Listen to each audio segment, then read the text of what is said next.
At maliban sa may mga sign na yung sabi ko na ganyan, yung ganyan na pwede ka mag-stop, at saka yung ganyan, sabi ko na pwede ka mag-stop dito, pwede kang dumiretso, mas maganda dumiretso ka kaysa mag-stop ka. Ito naman ay pwede kang dumiretso, pero mas maganda na mag-stop ka kaysa dumiretso ka. Meron din mga makikita natin ng mga palatandaan sa ating babasahin sa Quran na kapag ganun ang iyong makikita ay pwede ka din mag-stop, na wala ng mga sign. Ito yung mga halimbawa.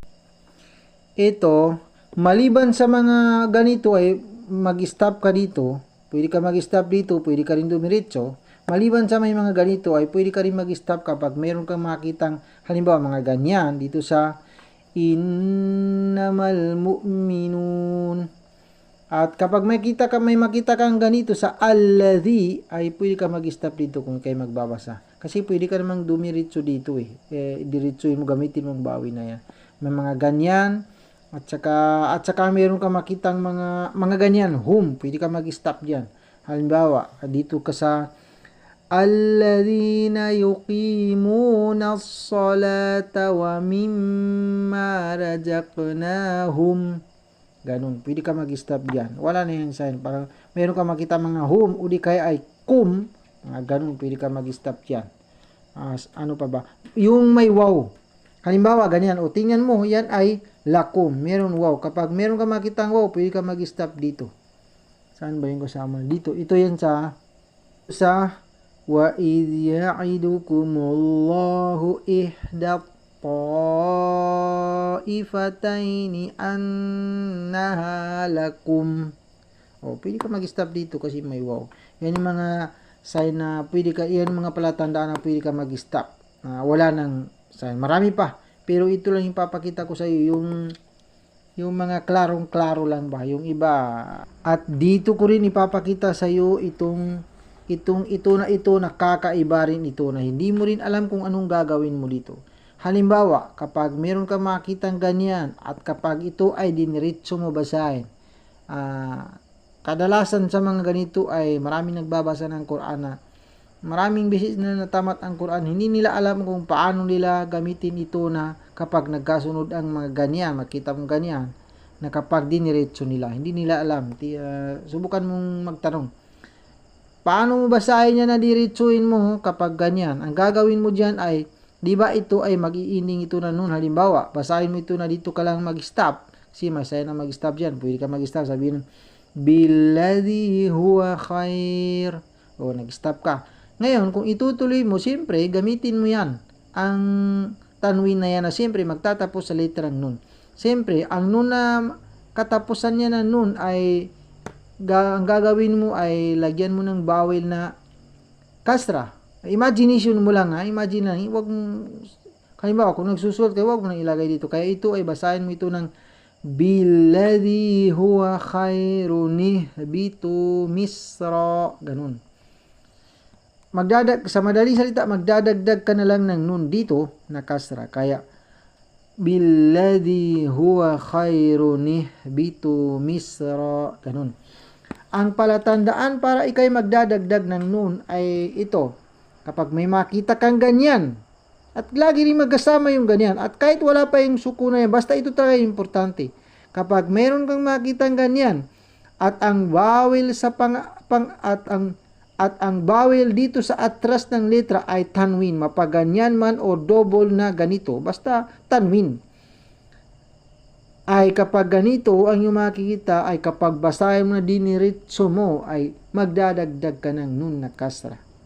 Kaya ito ay billadhi huwa khairun ihbitu, ganun. At mayroon pang iba. Kung mapapansin mo dito sa qul huwallahu ahad, ay ang mapapansin mo lang na sign dito ay ito lang. Wala ka lang suko na makikita mo dito, pero ito talaga importante. Kaya itong bawel dito sa atras niya ay tanwin. Kaya ito ay kapag diniretso mo itong qul huwallahu ahad, Allahu samad, kapag diniretso mo yan basahin dito ay sabihin mo yan na qul huwallahu ahadunillahu samad. Ganun ang gawin mo. Magdadagdag ka ng nun na kasra. Kasi ang ending nito ay nun. Lagyan mo lang ng kasra para magiging magiging Qul huwallahu ahadunillahus samad. Ganun ha. Basta ito yung tandaan mo kapag ganyan sign at ang bawil sa atras niya ay tanwin. Yun ang tandaan mo. Ito pa, dagdagan natin para lubos na maintindihan mo. Kasi kapag nakita mo ito sa iba't ibang page ng Quran ay alam mo na ang gagawin mo kapag makita mo ito. Dito sa Suratul Qiyamah, dito sa ito ay ito ila rabbika yawma idhinil. O, tingnan mo.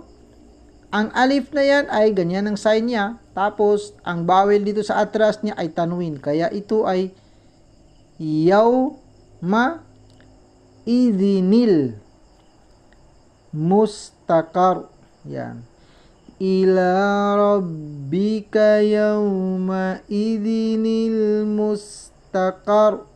Ganun. Isipin ko pa kung ano naman yung kakaiba na ipapakita ko sa iyo sa another part. Isipin ko pa. Kasi marami yan. Marami pa. At ito pa. Nakita ko na.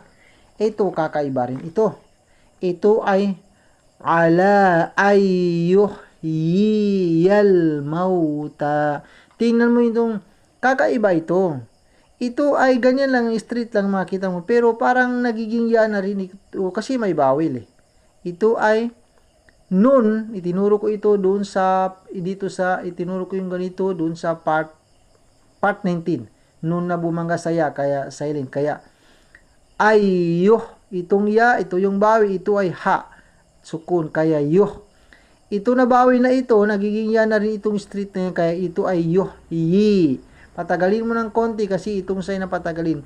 Tapos, ito yung sabi ko na ang aliful line, ay may bawil ay nagiging ya na rin. Kaya sa madaling salita, itong street na yan ay nagiging, kaya sa madaling salita, mula dito hanggang dito ay ya pa rin. Kaya ito yung bawil ng ya, kaya yi, patagalin mo. Kasi meron saya na ganyan, patagalin. Ito ay ya pa rin yan. Kahit alipulen, ya pa rin kasi ito yung bawil niya. Kaya ito ay ala ayyuhyiyal mauta. Gagamitin natin ang vowel sa last kahit na nag-i-stop tayo kasi meron nga aliful line dito. May alipus sa gira pa. Yan. Kaya, yan. Ala ayyuhyiyal mauta. Yan. Basta kakaiba rin yan. Yan lang muna. Isipin ko pa kung ano man yung kakaiba na ipapakilala ko sa iyo.